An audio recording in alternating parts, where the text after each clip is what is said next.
दोस्तों, सनातन धर्म में नवरात्रि के पर्व का बहुत महत्व होता है। हिंदू धर्म में 9 दिन की नवरात्रि का विशेष महत्व है। इन 9 दिनों में मां दुर्गा के 9 रूपों की पूजा की जाती है।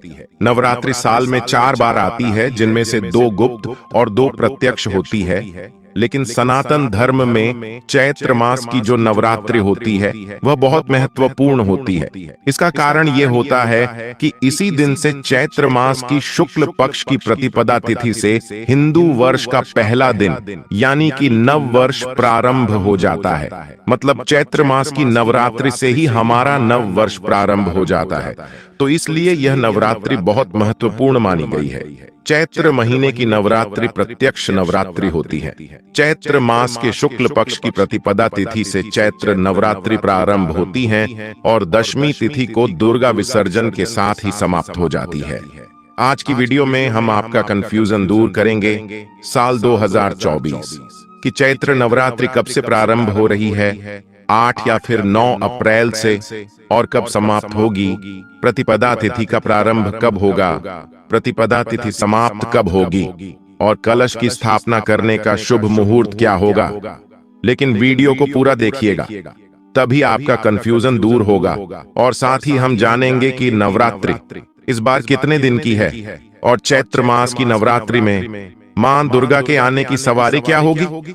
नवरात्रि प्रारंभ होने से पहले आपको किन बातों का ध्यान रखना है और नवरात्रि में किन मंत्रों का जप करना है, संपूर्ण जानकारी आपको आज की वीडियो में मैं संपूर्ण जानकारी देने वाला हूं। तो वीडियो बहुत महत्वपूर्ण है, वीडियो को पूरा जरूर देखिएगा। लेकिन वीडियो को शुरू करने से पहले पूरी श्रद्धा के साथ एक बार कमेंट सेक्शन में जय माता जी का जयकारा अवश्य लगा दीजिए।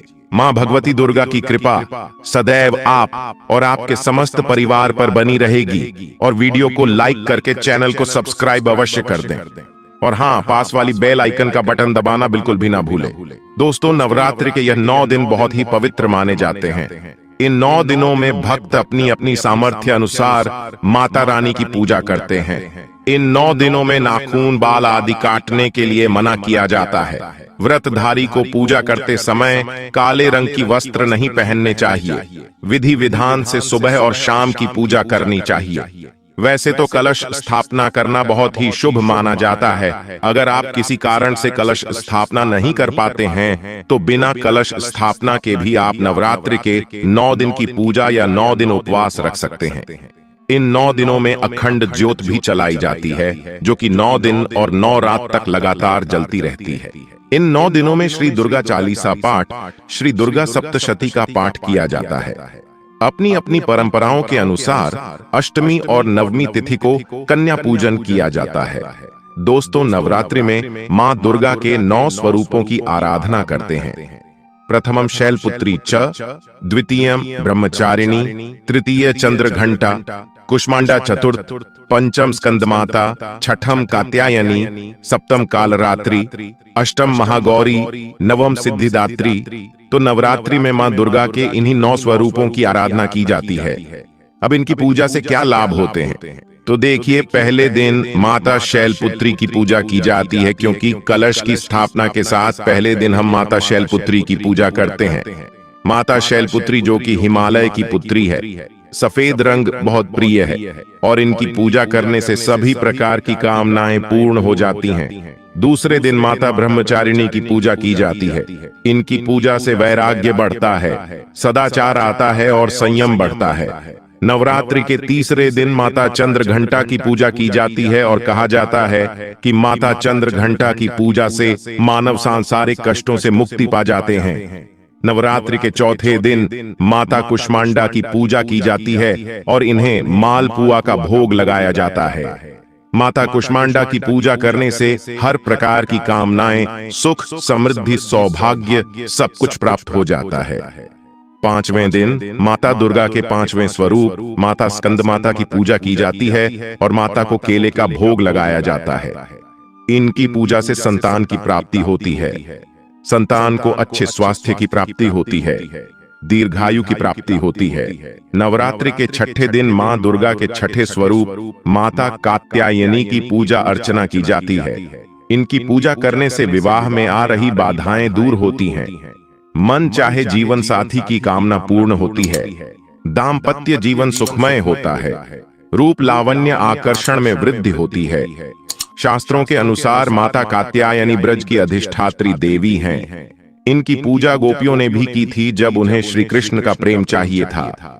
इसलिए मन चाहे जीवन साथी की कामना से, यह शीघ्र विवाह की कामना से माता कात्यायनी की आराधना करनी चाहिए। 7वें दिन यानी कि नवरात्रि के 7वें दिन माता काल रात्रि की पूजा की जाती है और माता काल रात्रि की पूजा करने से शत्रुओं से मुक्ति मिल जाती है। इसके अलावा रोग दुख दुर्घटना अकाल मृत्यु इस प्रकार के भय से मुक्ति मिल जाती है। शनि राहु केतु शनि पीड़ा से मुक्ति मिल जाती है। तो माता काल रात्रि की पूजा नवरात्रि के 7वें दिन करने से यह समझ लीजिए कि कष्टों से मुक्ति मिल जाती है। नवरात्रि के 8वें दिन माता महागौरी की पूजा की जाती है और महागौरी की पूजा करने से मनुष्य के सभी कष्ट समाप्त हो जाते हैं। घर में सुख समृद्धि आने लग जाती है। सुख समृद्धि संतान सौभाग्य कोई भी ऐसी कामना नहीं जो माता महागौरी की पूजा से पूरी ना हो जाए। इसलिए नवरात्रि के 8वें दिन विशेष रूप से माता महागौरी की पूजा की जाती है। नवरात्रि का 9वां दिन बहुत विशेष होता है क्योंकि इस दिन हम माता सिद्धिदात्री की पूजा करते हैं और 9 दिन की जो हमारी आराधना होती है, मतलब नवरात्रि में जो हमारी पूजा आराधना होती है, मंत्रों का जप होता है या जो भी कामना लेकर हम पूजा करते हैं, वह सभी फल हमें माता सिद्धिदात्री की पूजा से ही प्राप्त होता है। तो ये जो नवरात्रि के 9 दिन होते हैं जिसमें हम माता की अलग अलग स्वरूपों की पूजा आराधना करते हैं, हर पूजा का हर स्वरूप का अपना महत्व होता है और प्रत्येक दिन की पूजा इसलिए बहुत महत्वपूर्ण मानी जाती है। तो नवरात्रि में प्रतिदिन की पूजा विधि की वीडियो आपको हर रोज मिलेगी। आप लोग चैनल से जुड़े रहिएगा। और अब जानते हैं कि नवरात्रि कब से प्रारंभ हो रही है, कब समाप्त हो रही है, लेकिन उससे पहले वीडियो को लाइक करके चैनल को सब्सक्राइब अवश्य कर दें। इस बार साल 2024 में 9 अप्रैल मंगलवार से चैत्र नवरात्रि प्रारंभ होंगी जो कि 17 अप्रैल बुधवार को समाप्त हो जाएंगी। नवरात्रि में मंगलवार और शनिवार के दिन मां का आगमन घोड़े पर होता है जिसे अशुभ माना जाता है। बहुत ज्यादा शुभ नहीं मानते हैं। ऐसे में इस बार मां दुर्गा घोड़े पर सवार होकर धरती पर पधारेंगी।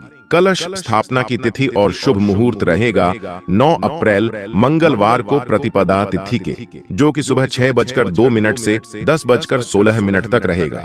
अगर आप इस समय कलश स्थापना न कर पाए तो अभिजीत मुहूर्त में यानी सुबह 11:57 से दोपहर 12:48 के बीच में भी कलश स्थापना कर सकते हैं। अगर आप सुबह नहीं कर पाते हैं तो ऐसे जो भक्त नवरात्रि का व्रत धारण करना चाहते हैं, पहली बार व्रत धारण करना चाहते हैं, तो आप इस बार की नवरात्रि से अपना व्रत प्रारंभ कर सकते हैं। जो कुछ विशेष दिनों के व्रत धारण करना चाहते हैं जैसे कि सोमवार या फिर शुक्रवार या शनिवार इत्यादि, अगर आप कोई वार के व्रत भी शुरू करना चाहते हैं तो नवरात्रि में व्रत प्रारंभ कर सकते हैं। बहुत श्रेष्ठ माना जाता है।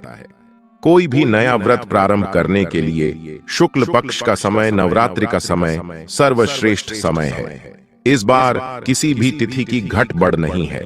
9 दिन की पूजा करने का पूरा समय मिलेगा।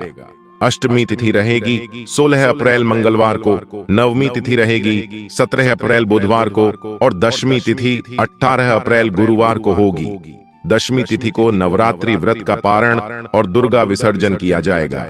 इसी के साथ नवरात्रि व्रत का समापन हो जाएगा।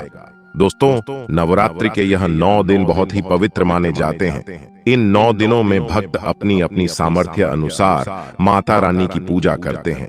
इन 9 दिनों में नाखून बाल आदि काटने के लिए मना किया जाता है।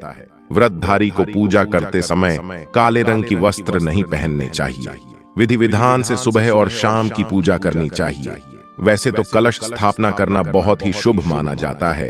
अगर आप किसी कारण से कलश स्थापना नहीं कर पाते हैं तो बिना कलश स्थापना के भी आप नवरात्रि के 9 दिन की पूजा या 9 दिन उपवास रख सकते हैं। इन 9 दिनों में अखंड ज्योत भी चलाई जाती है जो कि 9 दिन और 9 रात तक लगातार जलती रहती है। इन 9 दिनों में श्री दुर्गा चालीसा पाठ, श्री दुर्गा सप्तशती का पाठ किया जाता है। अपनी अपनी परंपराओं के अनुसार अष्टमी और नवमी तिथि को कन्या पूजन किया जाता है और इसके बाद शुद्ध सात्विक भोजन ग्रहण करके, अन्न ग्रहण करके उपवास खोला जाता है। नवरात्रि के व्रत में भक्त अपनी सामर्थ्य के अनुसार, अपनी शारीरिक क्षमता के अनुसार उपवास रखते हैं। जैसे कि कुछ लोग इस व्रत को केवल जल के साथ रखते हैं, कुछ लौंग का जोड़ा ग्रहण करके रखते हैं, कुछ लोग एक समय फलाहार ग्रहण करके रखते हैं। फलाहार में सेंधा नमक से बना हुआ फलाहार जैसे आलू टिकिया, लौकी टिकिया, कूटू की पूरी, समा के चावल आदि ग्रहण किए जा सकते हैं। मौसमी फलों का और भरपूर मात्रा में दूध और जल का सेवन इस दौरान किया जाता है।